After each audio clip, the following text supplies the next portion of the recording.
Welcome to the Off the Charts Football Podcast.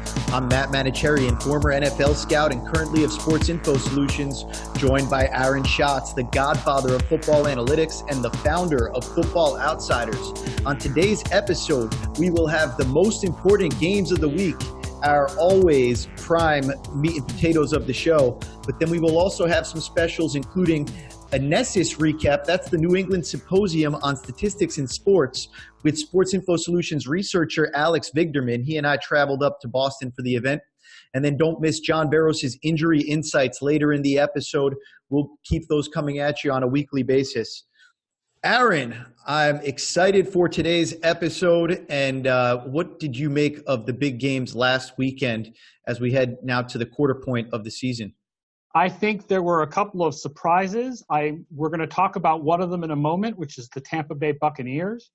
I think that Detroit keeping Kansas City so close, our surprising Detroit preseason projection is starting to bear fruit. Yeah, that team is going to be a competitor. I think Cleveland blowing out Baltimore was a surprise. Yeah, it was a surprising weekend. I think just when we start to think we know a little bit and have some understanding of what's going on in football, good old football comes back around and reminds us that we don't know anything. Yeah, and then the other was Tom Brady having one of his worst games ever. Derek Klassen, actually, in the new Film Room column on Football Outsiders, breaks down what the Buffalo defense did, which is play cover one with a rover, but play it extremely well. So it's not really a blueprint for everybody else to follow unless they have the talent of the current Buffalo Bills defense, which is a pretty good defense, which hasn't regressed. It's interesting. A lot of the defenses that we thought we were going to see regression from this year, we haven't. This has not been a big year for defensive regression. Buffalo, still really good. Chicago, still really good. There's been less year-to-year defensive regression this year than there usually is. It'll be interesting to keep an eye on that and see how that progresses throughout the year. If the defenses are what we think they are, if they can continue to sustain, especially the turnover production, I think that's the really interesting part, because that's the one that we haven't seen teams able to sustain that over multiple years. How about Edmonds for Buffalo, man? What a player there, though. Really just so long. He shrinks the whole field. It must be difficult for Tom Brady just trying to find a throwing lane. And he's so young that there's going to be so much development. That's why he was not great last year. But, I mean, for a rookie, he was all right. But he was such a young rookie that you just know there's going to be development in the future. The other player who had an outstanding game, Levi Wallace, who's an undrafted free agent last year, covering Philip Dorsett, basically erased him. Wow. Interesting. I'll have to take a look at that on the All-22. All right. You mentioned it, though. You teased it. Let's get right into the most important games of the week. The most important games for the playoffs, sort of. Why don't you explain that one? We're going to skip the most important game of the week because it's Thursday night's game between the Seahawks and Rams, and we know that a lot of you will be listening to this podcast on Friday or Saturday. So hopefully that was an awesome game and not another Thursday night stinker. Hopefully last week's Thursday game was really good, so hopefully this one is too. And we'll go to Sunday's biggest games. And number one, let's talk about the Tampa Bay Buccaneers. Tampa Bay at New Orleans. Now, New Orleans makes the playoffs 80% of the time with a win, 53% with a loss. Tampa Bay, 42% with a win, 15% of the time with a loss. Now, New Orleans is still better than Tampa Bay in our playoff projections because we're still incorporating our preseason forecast and because we're expecting Drew Brees to come back in a few weeks. But in the current DVOA ratings, Tampa Bay is 7th and New Orleans is 21st. And Tampa Bay is top 10 on both offense and defense. They've played the 4th hardest schedule in the league so far. So that's really interesting. So week 4, you start putting in those opponent adjustments for the first time, right? Yeah, and Tampa Bay, between the win, between last week's win and the opponent adjustments kicking in, they jumped from 20th to 7th. That's really stark. And then I'm also fascinated to hear that it's on both sides of the ball that they've got that sort of production. Really interesting, and kind of totally just shifts the narrative of what we were thinking. Where 2 weeks ago, this team, we're thinking they're kind of dead in the water. They look awful. And now all of a sudden, are they a contender? The offense is the offense. I mean, Tampa Bay was like 11th or something in offensive DVOA last year. Jameis Winston Same thing as usual. Jameis Winston throws deeper than most quarterbacks. He throws more interceptions than most quarterbacks, but he also throws for more first downs than most quarterbacks. You know, Bruce Arians, no risk it, no biscuit. The shock here is Tampa Bay's defense, dead last in DVOA 2 straight years, 6th so far this year. Todd Bowles dialing up those blitzes, but especially run defense. Number 1 in run defense this year with an average pass defense. Just as we're talking about how defense hasn't been regressing so much this year, there's an example where regressing way past the mean. Yeah, absolutely. I'm looking at the quarterbacks in this game because Bryce Rossler, one of our awesome researchers, he pointed out to me, for all the talk about, Jameis Winston and how much of a volume guy he is and all the traits you were just discussing, Teddy Bridgewater is pretty much the opposite from what we talk about in a quarterback, a guy who's a real game manager, almost never pushes the ball down the field. And I was critical of him last week, and I'll be critical of him again. I want to see him try to push the ball down the field a little bit. But what you can't be critical of is that for an offense that's been dealing with some injuries and he's had a lot of penalties while he's been in the game, they're playing pretty well. And one interesting stat that Bryce pointed out was that Bridgewater has over double the passing points earned per attempt of Jameis Winston, the Bucs quarterback. So you would think the Bucs high-powered offense, but a lot of what we're seeing there, actually, Chris Godwin, he leads all receivers in total points with 20. And that's second to only George Kittle in total points per route run amongst all players with at least 50 routes this year. So the Bridgewater, maybe we're overstating a little bit how much we've been crushing him, and maybe some of what's been going on around him and what the situation has been there has been playing more into it than what we realized. Because when we break down the points earned per attempt, it actually looks pretty good for Teddy. I think some of that might be just the Winston losing because of interceptions. I mean, that's Winston's problem is interceptions, and that's been his problem this year. But I think they've got to let Bridgewater loose in this game. He's got only 6 deep passes this year of 16 or more air yards with only 1 completion. And here's the thing. Tampa Bay's DVOA, number 7 against short passes, number 18 against deep passes. The way to beat Tampa is to leave in extra blockers for the blitz, send guys long, play action, send guys long, and throw deep. And they've got to let Bridgewater throw deep. And so coming off a week when Tampa Bay kind of shocked everybody, they go back to New Orleans. And last year, we remember that week 1 game where Tampa and New Orleans had a shootout. And I think it'd be really fun if we saw that sort of thing happen again.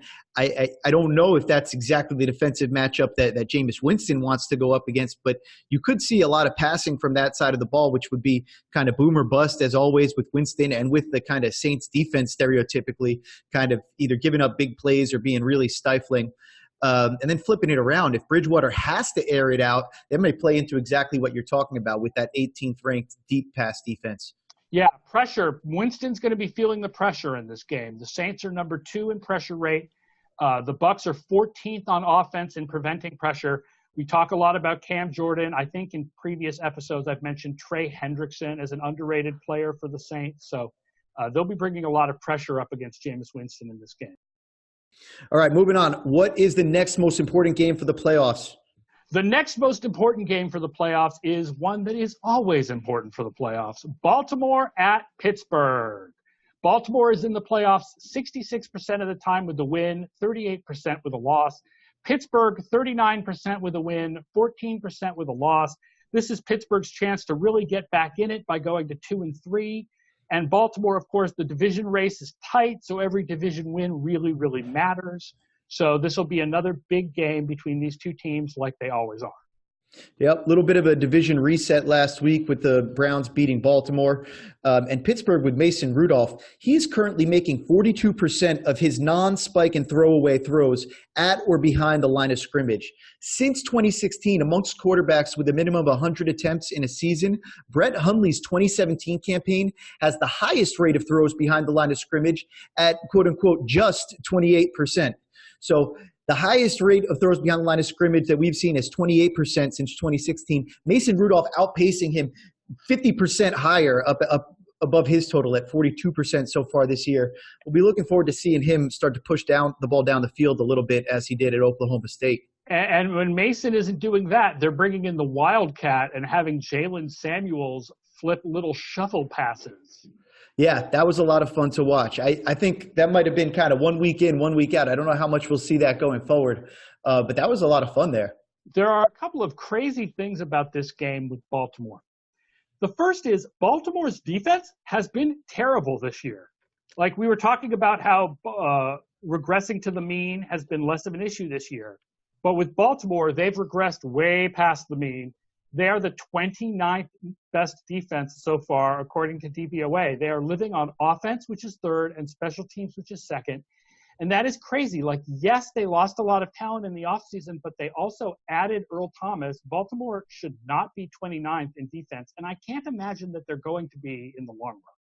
Yeah, I think the loss of Eric Weddle really hurts. I think that they seem to have lost some of their organization back there, and then they kind of lost their spine. You know, we talk about building baseball teams up the middle. You want the catcher, the shortstop, the center fielder to be your really good defenders. This was a team that had a really good inside linebacker in Mosley, a really good safety in Weddle, the guys that make all the calls there. So I think they're kind of going through a little bit of a growth process here, similar to like what we've talked about in Green Bay with Aaron Rodgers and Matt LaFleur kind of having to feel each other out a little bit.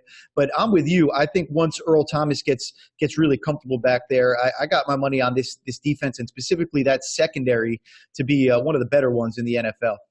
The other thing that's crazy, we know that historically Pittsburgh doesn't run a lot of play action and they're bad at it. And that has not changed this year. They're 31st in play action rate. And no team has a bigger difference where they're better on non-play action passes. What's shocking is the team that's second in that category, which is Baltimore. Despite the fact that they're sixth in play action rate at 30%, the Ravens gain 8.6 yards of play without play action compared to 6.1 with play action. I can't imagine that split continuing for the entire year because play action almost always is more effective than non-play action. And especially on a team that's as run-focused as Baltimore, you would think that opponents would be jumping on those play action fakes. Yeah, that's really interesting. I wonder if that maybe is something to do with Lamar Jackson and his performance when executing those concepts versus otherwise. But that's really the opposite of what you'd expect, just thinking about how they're built. Lamar Jackson, for what it's worth, out of a clean pocket, his catchable rate was 82% on 49 attempts in the first 2 weeks. But since then, he has regressed to 70% on 57 attempts the past 2 weeks. So we might have gotten a little bit ahead of ourselves with all the praise for how he was throwing the ball in those first 2 weeks of the season. We've seen a little bit of a return to what we sort of expected from Lamar Jackson in the past in terms of how that goes. It'll be interesting to see kind of where the water level settles on that one. All right, let's talk about the most important game for Super Bowl, and that is the game that will be nationally on Fox at 4:30. Green Bay at Dallas. Dallas goes to the Super Bowl 22% of the time with a win, 13% with a loss. Green Bay is in the Super Bowl 11% of the time with a win, 4% of the time with a loss. And the big thing to watch in this game is going to be lots and lots of defensive pass pressure. Green Bay currently first in the league in pressure rate on defense. Dallas third. Yeah, with the microscope just, continuing to be on Matt LaFleur and Aaron Rodgers, and then on the other side with Kellen Moore and Dak Prescott, as it's been. Two tough defenses to have to go against when you've got the microscope on you like both of those offenses do. The Green Bay secondary, like we talked about, they've been awesome, and they've been creating pressure through what they've been doing. And then Dallas, I think it really starts off with those two linebackers and then also the pressure like you're talking about there. So this should be a really fun game, I think. One fun stat that Bryce pointed out here, Tony Pollard ranks second in total points per rush. Got 0.26 total points per rush amongst running backs with 25-plus carries. Ezekiel Elliott just 11th at half the rate, 0.13 total points per rush. So that means that Pollard's better than Zeke, right? We can just end the conversation? Well, at least over the first few games. But a couple years ago, Alfred Morris was better than Zeke when Zeke was suspended. So running back stats, yeah. Running backs don't matter, perhaps. There's been a lot of talk, actually, on the Twitters about the Dallas and whether they've gone away. The first couple of weeks, we were all excited. They were passing more often, and they weren't so dependent on Elliott. And then they've gone towards a much more Elliott-centric offense the last couple of weeks, and the worry was Kellen Moore passing so much only because they thought Elliott wasn't ready yet in the early weeks? And what we thought was going to be a revolution in the Dallas offense isn't. Interesting. Yeah, some supporting evidence on that one. That we've seen the play action ranks by week decrease in week 1 and week 2, 41% and 39% play action rank, 3rd and 5th in the NFL. Weeks 3 and 4, they dropped to 23% and 21%, 14th and 20th. So they've decreased in their rank of play action use, 3rd to 5th to 14th to 20th each week so far this year. We'd like to see that number stay up. And as that's happened, we've also seen a decrease in their rate of RPOs. So I think it might have something to do with just how the game scripts have been going in these sort of games. But I got to say, I really hope that you're wrong, because it was exciting to see what they were doing in those first couple weeks of the season. And it would just be sad if the mere presence of Ezekiel Elliott was enough to get them really off of what was working.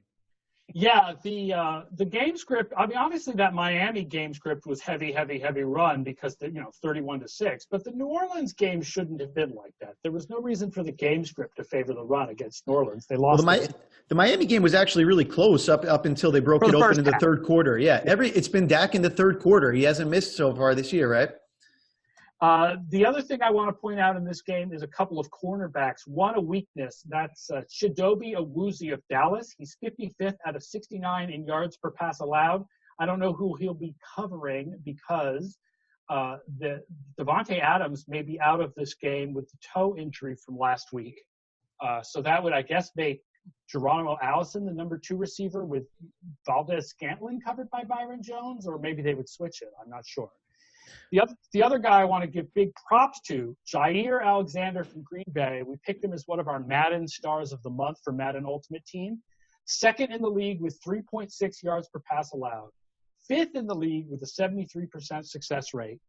But one thing is that the Packers do not tend to use him on number 1 receivers, so that's not necessarily a bad thing for Amari Cooper because Alexander tends to only cover the right side of the offense. Right. So so you're saying we won't see that matchup as often there. Right. If they put Cooper on the left, then he should be covered by, I guess, Kevin King, not by Jair Alexander. I like that matchup better if I'm the Cowboys. Going back to Dak Prescott, who's our early season leader in passing points earned. I believe he's tied with Pat Mahomes, but in the third quarter specifically, he's certainly the leader. He's got 19 points earned. The Cowboys passing offense, 33 expected points added on just 28 pass attempts and a positive play rate. So that's our version of success rate, EPA-based success rate, 86%. Just unheard of what Dak's been doing in the third quarter so far. First quarter of the year. You always wonder, is it the third quarter like a thing? Like, are certain teams better at coming out of halftime and adjusting for what they've seen in the first half?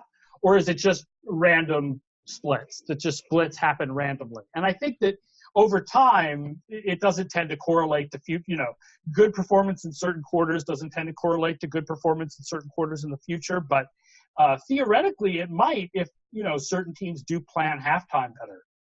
Right. Yeah, I haven't looked into that one, but I'd be surprised if that was anything more than just some fun with small sample sizes. All right. That does it for our most important games of the week. Let's take a quick break, and then we will come back with Alex Vigderman. Sports Info Solutions is excited to announce the launch of its public-facing site, SISDataHub.com.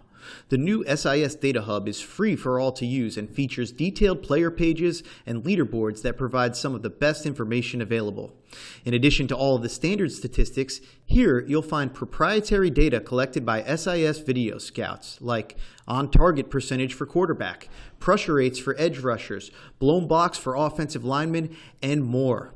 You'll also find advanced metrics calculated from all of that data, like independent quarterback rating, total points earned, total points saved, and many, many more statistics, from adjusted blown block percent to positive percentage for receivers, quarterbacks, running backs, broken tackles, air yards, and more.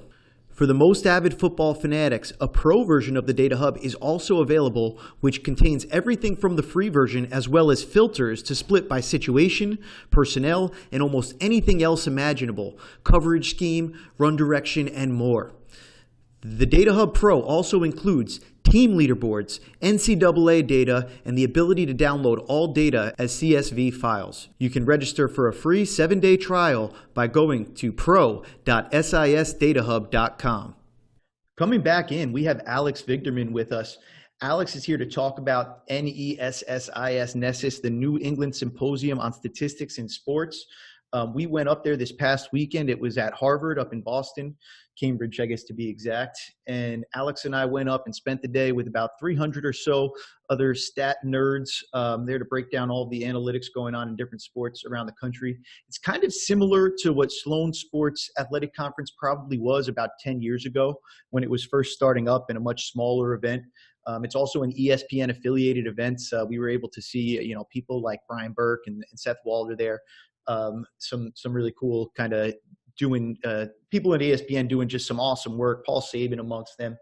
But we went up there this weekend to kind of catch up and see what's going on, the state of football analytics specifically, but really all sports, and see these fantastic people. Football Outsiders' own Zach Binney was there, and we caught up with him and brainstormed some future kind of football injury research directions, which was a cool conversation, and we'll look forward to that more. But Alex, why don't we pull you in? And so what did you see as far as macro level trends in the sorts of research that people were presenting about?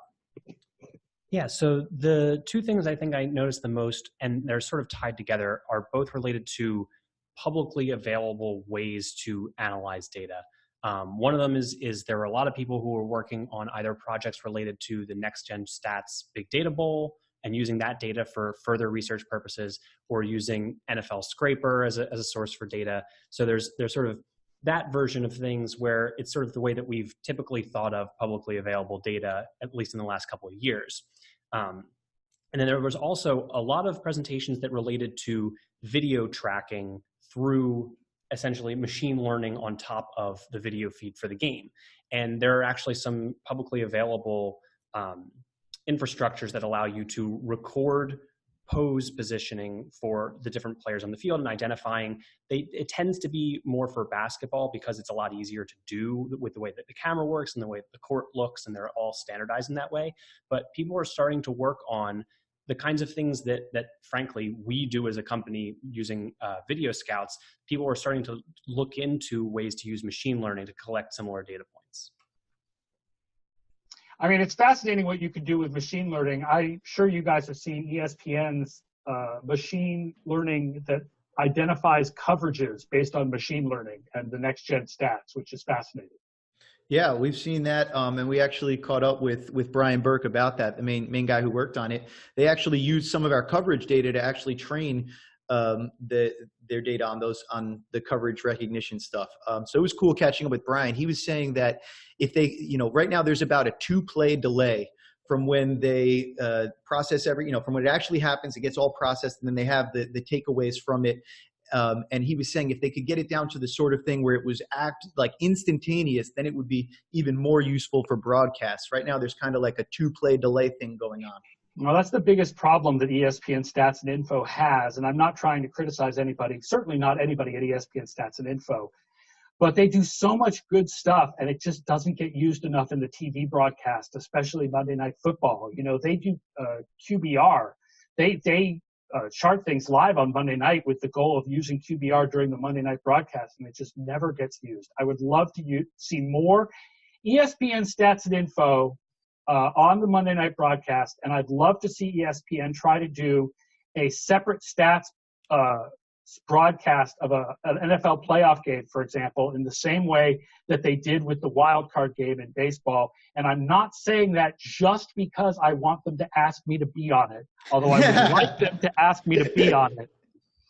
I think it's a good, I do think that we're not terribly far away from that, partially because of what Stats and Info is doing, and partially because we already see people like Mina Kimes getting onto these broadcasts, and the people who are really integrated into what you guys are doing, what we're doing, what the general analytics community is doing. And once you get a few people who have reps in that space, I think that might end up happening pretty soon. Was there one particular presentation that grabbed your attention and caught your interest? Like was there one that really stood out? So for me, I would definitely say that Ron Yurko of Carnegie Mellon University, he delivered a presentation about within play expected points and win probability. And there are parts of this that I've seen online through social media, but he really took it to the next level with one of the coolest visualizations I've seen in a while, where not only did he show the expected results of the play dynamically changing throughout the play, but he actually added a density plot to it. So it essentially visualizes the probability of all of the possible results dynamically throughout the play. So just seeing that and how it flows through when you're looking at compared to the video of a play and where all of the expected, the density of expected outcomes being plotted there and being able to visualize it, I just thought it was one of the coolest visualizations I've seen. And he was just an out of this world presenter. Amazing, engaging, explained things really well. And I got to give a shout out because Carnegie Mellon is having their own conference in the beginning of November, CMSAC, Carnegie Mellon Sports Analytics Conference. And that sounds like it's going to be really interesting too. They are churning out talent, including Sarah Malipal, I think you say her name, who's now of the Ravens. She presented at NESSIS about how she extracted pass location data from next-gen images. So it's just really cool stuff on all counts. And I'm hoping that we can make it out to CMU, what they're cooking up these days. Alex, what did you think? What, through your perspective, same question to you, was there one particular presentation that stood out to you and grabbed your interest? I guess I'll talk about a couple. One, I would have mentioned Sarah's presentation, partially because I think it represents a sort of resourceful way to look at the next-gen data and how to get at it. Because she basically parsed the back-end code behind those visualizations that you'll see for the passing charts for any given game for the quarterbacks. And if you can essentially scrape the data behind those things and then process the images and then produce your own data analysis off of this thing that presents itself as sort of a final analysis. Right, you talk about like teach a man to fish. Not only did she create this process that enables a whole new public source of data, football data, but also she kind of walked through in the presentation how you could take that project and kind of apply the same methodology to other things. And going back to what you were talking about with the computer vision technology, the video machine learning, Neil Johnson from ESPN, he really walked through, this was the Python package that I used to grab the poses from the players. And this was the package I used to string all them together. So I know you can check that out on his Twitter. He posted up about it, including some of the videos from his things. But going through some of the way people kind of talked you through things was awesome. Sorry to interrupt. Yeah, I think that sort of goes to the idea that everything's trying to be more transparent, more about publicly available data, more about making sure that your process is laid out in a way that people can reproduce that research. It's really trying to keep these sort of like scientific practices appropriate for the kind of analysis that we're doing. Another one that I guess is worth mentioning is Danny Chu's presentation on classifying routes using next-gen data. They won the Big Data Bowl, so he was sort of presenting for his larger group. And they essentially took, whatever subset of data, a few weeks of 2017 data that they were using, and essentially were able to create a prediction where instead of predicting, I have a single point estimate of some value, they're predicting essentially the curved trajectory of the route from the data that they have on that given play. One quick bone to pick on that presentation, just because you mentioned it. Danny Chu, awesome presentation, but I got to correct you on one thing. The idea for targets above expectation, that actually came from our own Bryce Rossler. That one was originally Bryce. I think that was Bryce's first, yep. A Football Outsiders original. So, yeah, it was a guest column for Football Outsiders, absolutely. So quick correction there, but yes, awesome research overall. I definitely agree. Aaron, anything else you want to ask about from the conference? I just feel like we've come a long way from Mike Tanier drawing little circles and walkthrough. Now we have circles that move with live players, and you can watch the little circles move, and it's fascinating. Well, I love watching little circles move, but if I get to hear you and Mike talk about the little circles moving, it always gets more interesting. I don't care that's what the technology is. That's what I hope for eventually. That's what my goal. One of my goals is to have every network have an analytics person on their pregame show. In fact, they should have an analytics person the same way that they have an officiating expert who is someone that they can access during games. They should have an analytics expert that they can access during games for important plays to get things like win probabilities and analytics there's plenty of good ex-athletes and ex-coaches talking. We need to have analytics people on pregame shows and analytics people during broadcasts, interesting analytics people, and it doesn't even have to be me. Let's go over to Aaron Schatz in Secaucus. Aaron, what do you have on that one? I'm starting to have nightmares about actually spending Sundays in Secaucus, so maybe it shouldn't be me. But I do like the idea of, because I think that people will have a tough time getting their arms around having like an analytics person on every broadcast. But having someone who pops in every once in a while and can be, maybe it's just sort of a couple faces that inject themselves a couple of times over the course of the broadcast in key spots. That might be a way to sort of make that a little bit more manageable for people. It was enjoyable when I did Numbers Never Lie back in 2011, but that show certainly didn't last. And one reason was it's tough to do analytics on TV for 30 minutes, but to do analytics as a 3 or a 4 minute bit or a 30-second bit in the middle of a game mixed in with all of the standard commentary, I think makes a lot more sense. I don't know. Jay-Z dumbed it down and doubled his dollars. So maybe we got to take a page out of his book. That's why I always give ranks, not raw numbers. Dumb it down and double your dollars. You heard it here second. All right, let's take a quick break and come back with John Verros' injury insights. Let's take a quick minute to talk about SISBets.com. If you know me, you know I've never been much of a gambler, but I think what the people at Sports Info Solutions have done with SISBets.com is really interesting and really cool. You have every reason in the world to question anybody trying to give you gambling advice online. If they had such good advice on gambling, why wouldn't they just make the bet themselves? Why would they be wasting their time trying to sell it to you? But with SISBets.com, it's a little bit different because what they've done here is taken prop betting lines and shown you how to beat those lines by using some of Sports Info Solutions' proprietary information. And the key thing with prop betting lines is that the casinos don't really care about these bets. They set a line that they think is a fair line, but they don't spend the amount of time that they do adjusting game lines and big bet lines. That's why they keep low limits on prop bets. It's hard to find a prop bet site that'll let you put more than $50 in on a bet.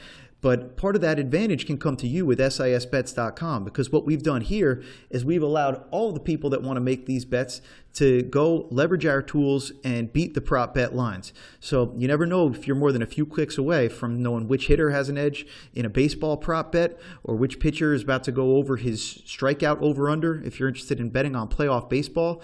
Or it also exists with a football version that's brand new for this football season, and that involves things like who will score a touchdown, how many passing touchdowns quarterbacks will score, interceptions, and more.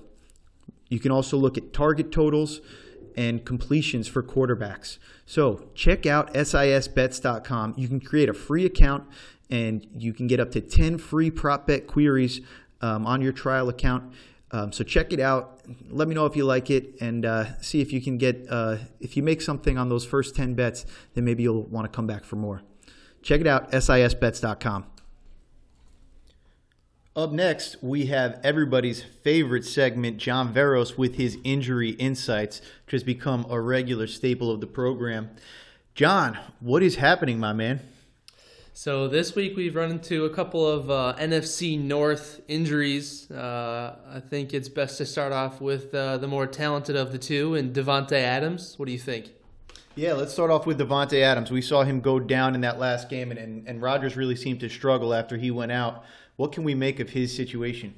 So Devante Adams sprained the big toe in his right foot when a player landed on him. It's an unfortunate injury. It's nothing that he could have prevented by doing any sort of exercises or anything crazy. It's just unlucky. So this is commonly referred to as turf toe in the industry, and it's caused by a hyperextension of the big toe or the toe coming upward towards you.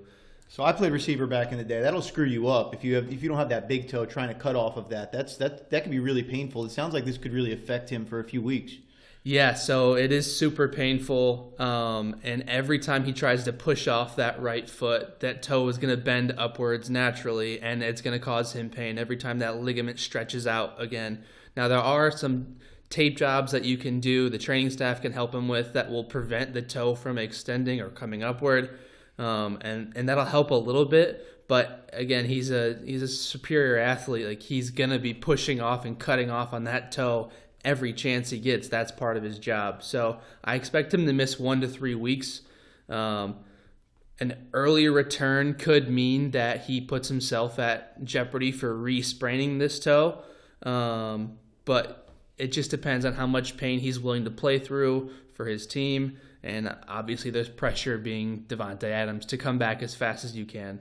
Yeah, man, he's been having a ridiculous season. Right now we've got him at 6th on the total points, receiving total points earned leaderboard with 15 points earned receiving on 36 targets. And it felt like he was going to go for about 400 yards before he got injured on Thursday night. All right, what else do you have staying in that NFC North? What else do you have that you can tell us looking forward to this weekend? So Mitch Trubisky dislocated the non-throwing shoulder in this past week when a defender landed on him and he had his arm over his head. Thankfully, it's his non-throwing shoulder because an MRI determined that he tore the labrum in that shoulder. And if this was his throwing shoulder, the season would be obviously over. I mean, we'd be talking about an Andrew Luck type situation here. The way he went down, it reminded me actually of Drew Brees when he got injured in San Diego all those years ago. Is that obviously, like you said, the non-throwing shoulder? So that's a huge difference here. Yeah, huge difference. But yes, you're correct in that this is similar to what Drew Brees had happened to him years ago. So Mitch can rehab this back and try and get some stability in that shoulder before he returns in a few weeks, which I'm assuming will be around week 8. He's going to be playing with a shoulder brace on that non-throwing shoulder, but he's always going to be at high susceptibility to re-dislocating that shoulder just because of the nature of the labral tear. So think of the labrum as like the train tracks for a train, and a labral tear is going to be one of those tracks is off the rail. And anytime that he has any sort of large offensive lineman try and strip the ball from him, or he finds himself reaching over his head, he's going to be at a higher risk for re-dislocating that shoulder. So we're going to find out quickly how tough Mitch Trubisky is willing to be this year. Yeah, and it'll be interesting, too, to see how Chase Daniel continues to play as his replacement. He's just got 30 pass attempts so far this year, but he's got 12 points earned on those 30 attempts, which already vaults him up to 21st among quarterbacks in the NFL. Meanwhile, Mitch Trubisky is down at 50th with -5 total points earned passing this year. So we'll have to see. I don't know if Chase Daniel can sustain the performance, but it's not as though Trubisky was performing at any sort of level where you wouldn't be thinking about a backup regardless, even if he was healthy. So it'll be interesting to see how that progresses, health being one more variable to add to the equation. John, thanks again for coming on. Love having you here. And let's get back to grinding. Perfect. Thank you. Thank you all for listening today. A special thanks to Bryce Rossler for some fantastic research for the episode. And please help us spread the word about the Off the Charts Football Podcast. Subscribe, rate, and write reviews. Let us know what you think. And you can always email the show at offthecharts@sportsinfosolutions.com. Follow us on Twitter at sportsinfo_SIS, at FB Outsiders. I'm at Matt Mano. He's at FO_A Shots, and at Vigman on campus. And of course, you can now also follow Sports Info Solutions on Instagram at Sports Info Solutions. For my co-host Aaron Schatz, my colleague Alex Vigderman, and our injury expert John Verros, I'm Matt Manocherian, and thank you for joining us for the latest episode of the Off the Charts Football Podcast.